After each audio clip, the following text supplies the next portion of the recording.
Today I'm going to walk you through how to create color splash effect images like this in Adobe Spark, so stick around.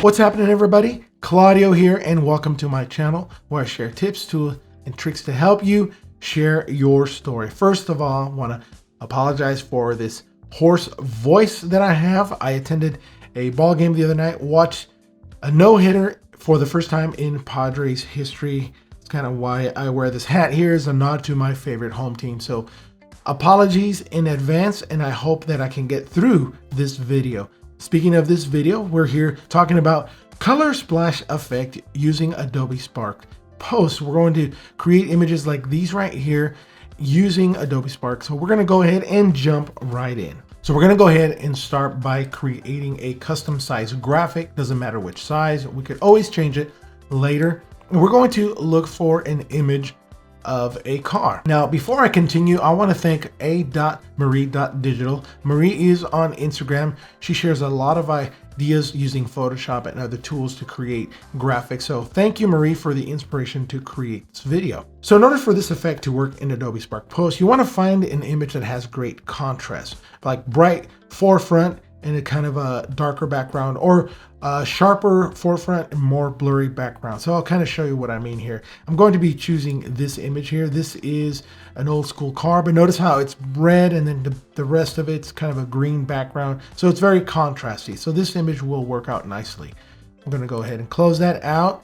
And what I want to do here is kind of zoom out a bit to show you the full image. And I'm going to create a duplicate of this. So we're going to use this button here, duplicate. And then what I want to do is kind of move that out to the side and click on the original one that I imported, and then choose add to background. That way it kind of pins it to the background. Now, let me zoom out a bit. This image is actually a different scale. So what I want to do here is click on resize, and let's see if this works. Click on original image. That way I get to see the full image. Remember, at the beginning, I chose a different size. So now here is where you can resize it. So now what I want to do here is actually make some adjustments to the background. I'm going to move the image here that's in the front out to the side a little bit, and click on this image here. And we're going to go to filters, and we're going to convert that to grayscale. I want to kind of give that black and white effect here. And I'm going to make some adjustments to that image, make it a little more contrasty, and adjust the brightness a bit, maybe make it a little bit darker, maybe not too much. Highlights, let's see what it does. We want to accentuate those clouds. Let's see, we'll do that. Bring the shadows down a bit. I want that to be a little bit darker where the trees are. And it will leave the warmth where it is. So now we got this image here. So both the images are the same, but we converted one to black and white. So now we're going to take this one, and we're going to use a tool here that is called remove background. It is still in beta, and we're going to see how well it removes the background from the vehicle here. So you can see it did a nice job of removing the background. Now, if I were to zoom a little bit, we can see there's some pieces that were left right here. And then right here in the window, you can still see kind of the color in the background, but that's fine. Now, the next thing I'll do is adjust this so that it matches the car. So this just takes a little bit of time to fine tune. Use your keys here. So let's zoom in a little bit here. See how close we get. So you can see there's the light right there, or I should say the rear view mirror.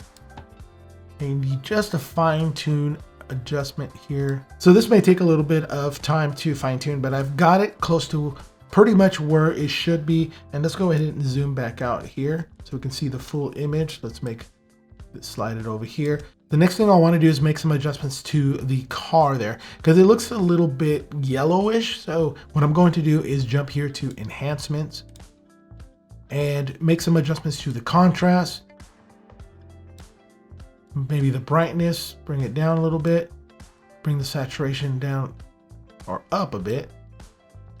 And right here, the warmth, I'm gonna just slide it all the way. So see how it kind of has that yellow? So let's bring that warmth down.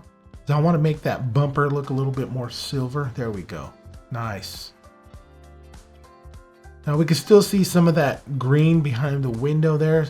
So what I can do is bring some of that saturation down. And that's pretty close. If I go down too much, it'll kind of look black and white. But that actually looks kind of nice there. Maybe bring the brightness up a bit. The shadows. Nice. Actually looks pretty cool. So let's zoom out. And there you have creating color splash effect in Adobe Spark Post. A couple of things to note when you're doing this in Adobe Spark Post. If you're using free images, if you locate one, you want to make sure you find one, first of all, that you have rights to use, but also that has great contrast, a nice color that pops, you know, reds, blues, even yellows, pretty much any color as opposed to the background. The other thing is if you're taking your own photos, you want to make sure and have great separation from the subject, whether it's a person, a vehicle, an object, to the background. So you want to make sure you have good separation so that the remove background tool works a lot better in Adobe Spark Post if you purposely take a photo that way. I can't wait to see what all of you create. If you do share on social, please tag me so that I can check your photos out. If you have any comments or questions, please do leave it in the comment section below. Don't forget, hit the like button, subscribe to the channel, click on the bell to be notified for future videos, and please do share this video with others. Thanks again for watching, and as always, be good to one another. Peace. I'm out.